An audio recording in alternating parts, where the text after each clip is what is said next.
నందు, నువ్వు అర్జెంట్ అని చెప్పి ఫోన్ చేసి పిలిచావా? నేను స్కూటర్ లో కూడా కూర్చోకుండా డైరెక్ట్ గా ఇక్కడికే వచ్చేస్తాను తెలుసా? ఓ నేను వచ్చేసాను. ఏంటి అర్జెంట్ అయిన పని? అవును, ఆ తర్వాత లేదు. చాలా పెద్ద విషయం మిత్రులారా. అయితే సరే, వెళ్ళి కాస్త పాప్కార్న్ తీసుకురా, తర్వాత చెప్పు. సరే, ఓకే. అరే కాదయ్యా, ఇప్పుడే ఇక్కడ ఉన్న చోట నుంచే చెప్పు. గ్రామం నుండి మా మామయ్య రాబోతున్నారు. ఆయనకేమో జోరుదార్ చేసే క్యారెట్ జ్యూస్ తాగాలంట. పోయినసారి తాగారే అలాంటిది. నా సూపు గొప్పతనం ఈ గ్రామం అంతా పాకిపోయింది తెలుసా? క్యారెట్ సూపుని ఖచ్చితంగా నేను చేసి పెడతాను. అయినా ఇందులో పెద్ద విషయం ఏముంది? ఇది అర్జెంట్ ఏమీ కాదుగా. మామయ్య ఇంకో 2 గంటల్లో గ్రామం నుండి ఇక్కడికి వచ్చేస్తారు. ఆయన ప్రయాణం చాలా పెద్దదే. ఇలా చూడు జోర్దార్, మా మామయ్య వచ్చేలోపు నువ్వు వేడి వేడిగా సూప్ తయారు చేసి ఉంచు. లేదంటే నీకు బాగా తెలుసుగా మా మామయ్య మైండ్ వేడెక్కిపోతుంది. అలా గనక మా మామయ్య మైండ్ వేడెక్కిందంటే ఆయన మాట ఆయనే అసలు వినరు. నువ్వు అంత మొండికేస్తున్నావా? లేదు, హెడ్ ఫోన్ వేసుకుని పాటలు వింటారు కదా, అందువల్ల ఎవరు చెప్పేది ఆయన వినరు. వెళ్ళండి, త్వరగా వెళ్ళి సూపర్ అయిన సూప్ రెడీ చేసి తీసుకురండి. నేను వెళ్ళి మా మామయ్యని స్టేషన్ నుండి తీసుకొచ్చేస్తాను.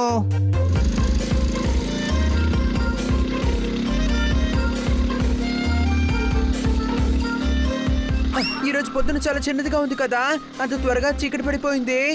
కానీ ఇంకా చీకటి పడలేదు. కారు మబ్బులు కమ్ముకున్నాయి. త్వరగా ఇంటికి వెళ్ళిపోదాం. ఈ క్లైమేట్ లో జోర్దార్ సూప్ చేసి అది చల్లారే లోపు నందు ఇంటికి మనం తీసుకెళ్ళాలి. జోర్దార్ చేసే సూపు తీయగా ఉంటుందా? రే డాంకీ, వదిలేపోపాట్.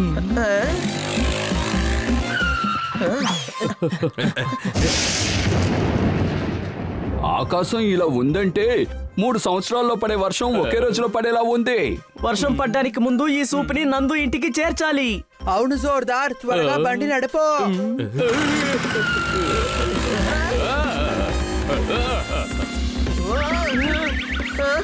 లేదు లేదు లేదు, నెమ్మదిగా వెళ్ళు, లేకపోతే సూపు కింద పోతాయి. లేదు లేదు లేదు, వేగంగా వెళ్ళు, లేకపోతే సూపు తడిచిపోతుంది. లేదు లేదు లేదు, మెల్లగా వెళ్ళు, లేకపోతే నేను సూపులో తడిచిపోతాను. ఒక పని చెయ్యి, నువ్వు ఏం చేయాలో ఆలోచించు, ఎందుకంటే షేరింగ్ నీ చేతులని కదా ఉందే.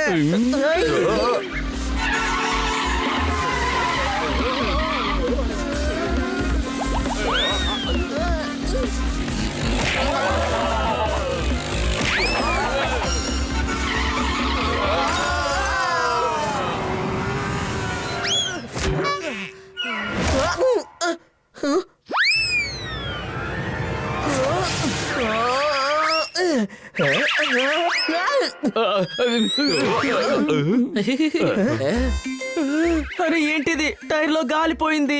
ఇప్పుడు టైంకి ఇంటికి వెళ్ళలేదు, మామయ్య మనకి గాలి తీసేస్తారు. మంచి పని కదా, గ్యాస్ తగ్గించేస్తారు కదా, ఎందుకంటే పొద్దు నుంచి చాలా గ్యాస్ చేరుకొని ఉంటుంది. చెప్పు, నువ్వు చెప్తూ ఉండు. అలా చెప్తూ ఉన్నావు అంటే నీ తల సూపు 2 వేడిగానే ఉంటాయి. నువ్వు ఒక నడిచే అవన్వి. ఊరికే మాటలు ఆపి పని చూడండి. మనం టైంకి అక్కడికి చేరాలంటే ముందు ఇక్కడ స్కూటర్ ని బాగా తొయ్యాలి. టెన్షన్ పడుకు జోర్దార్, ఇంతకంటే దారుణంగా మనకు జరుగుతుందా ఏంటి? ఇంకేమవుతుంది, దానికి బదులుగా ఇదిగో ఇదే అవుతుంది. జాగ్రత్తగా సూపుని భద్రపరచండి, లేదంటే నీళ్ళు వెళ్ళిపోతాయి.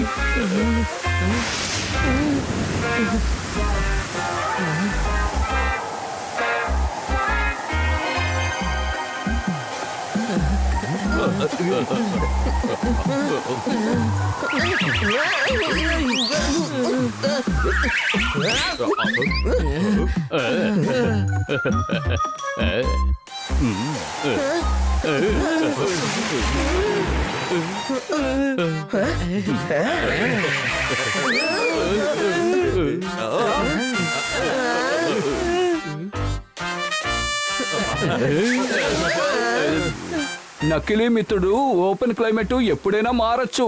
అరే ఏంటిది, ఇప్పుడు మనం నడుచుకుంటూనే నందు ఇంటికి వెళ్ళాలి.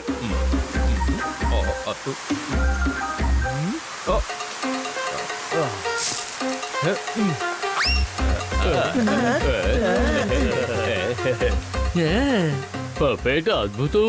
నీ చిన్న బుర్రలో చాలా తెలివితేటలు ఉన్నాయి. నువ్వు మహాజ్ఞానివే.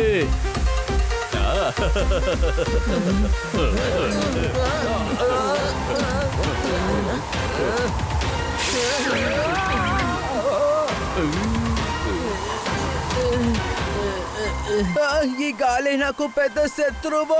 ఎందుకు? నన్ను ముందుకు వెళ్ళనివ్వకుండా అడ్డుకుంటోంది. తర్వాత మేడం చెప్తారు, ఎవరు నిన్ను ముందుకు వెళ్ళకుండా అడ్డుకుంటారో వాళ్ళ దగ్గర నుంచి దూరంగా ఉండు అని.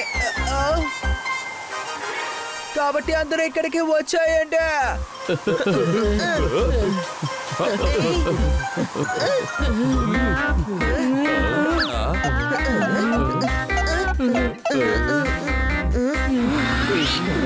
అయినా ఇది కొద్దిసేపటి వరకే. మనం ఈ సూపుని జాగ్రత్తగా. అరే సూప్ ఏమైంది?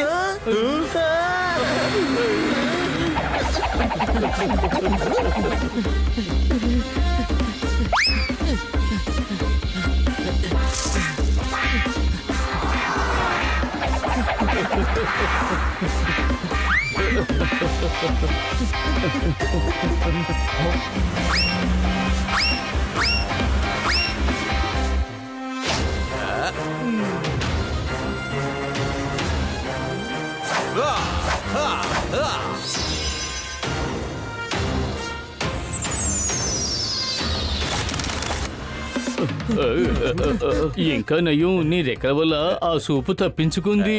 నువ్వు మహాజ్ఞానివే.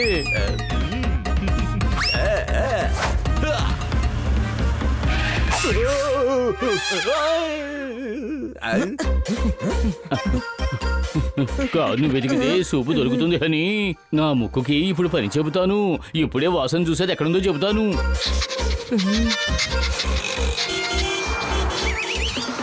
యూటర్న్ తీసుకోండి, U turn.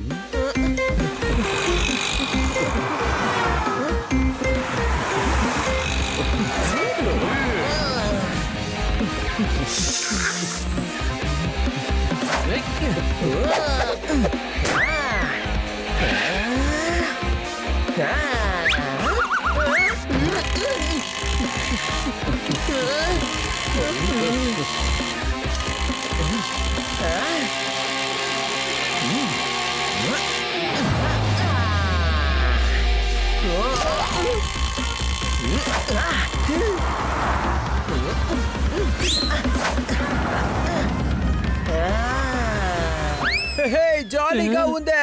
Once more, once more. నీకోసం ఒక స్టేజ్ వేసి ఆడియన్స్ ని పిలుస్తాంలే.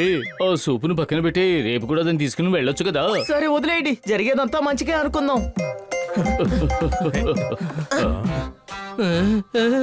ఇప్పుడు ఫైనల్ గా చెప్పొచ్చు, ఏది జరిగినా అది మన మంచికే అని.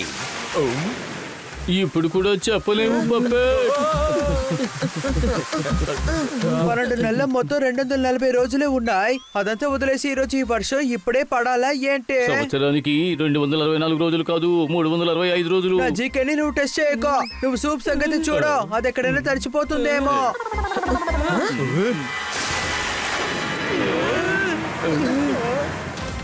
అందరూ ఆ స్తంభం పైకి ఎక్కండి.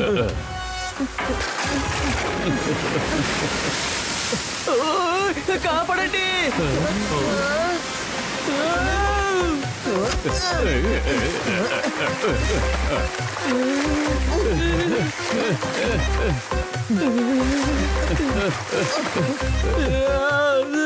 భలే, ఈ సూపు మళ్ళీ దొరికినందుకు సంతోషం.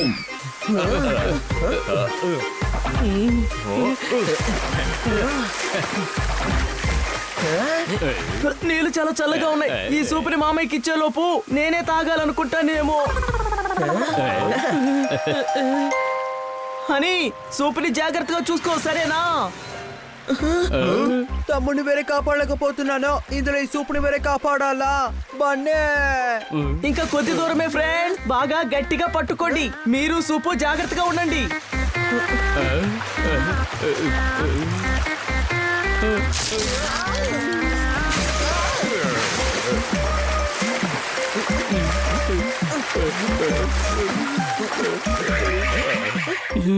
ఎలాగైతే మనం నందు ఇంటికి వచ్చేసాం, కానీ ఈ బండి ఎక్కడికి వెళ్ళాడో తెలియట్లేదు. అరే నీళ్ళు మొత్తం తాగేసిన తమ్ముడు, చిన్నగా మారిపోకూడదు.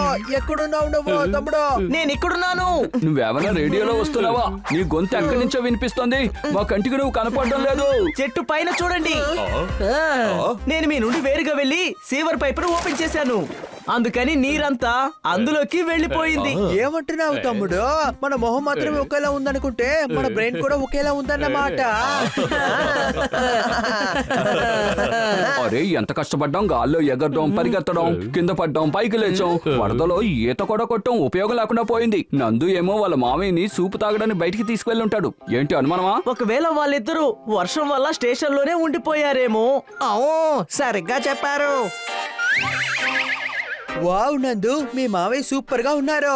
జనాల గ్రామంలో నుంచి ఫ్రూట్స్ పళ్ళే కొనుక్కొస్తారు, కానీ మీ మావయ్య పడవ తీసుకొచ్చారు. యాహూ! ప్రస్తుతానికి ఎవరిళ్ళకి అతిథులు రావడం లేదు తమ్ముడు, ఎందుకంటే మర్యాదలు ఆ విధంగా ఉంటున్నాయి. వాళ్ళకి మర్యాద ఉండదు, తిండి ఉండదు, వస్తువులు ఉండవు. ఏంటయ్యా ఇది?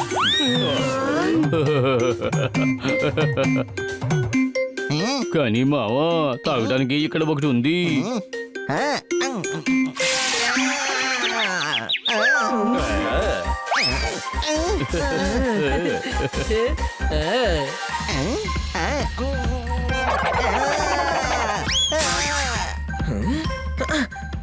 ఏదే ఇప్పుడు చెప్తారా? జరిగేదంతా మంచికే అని.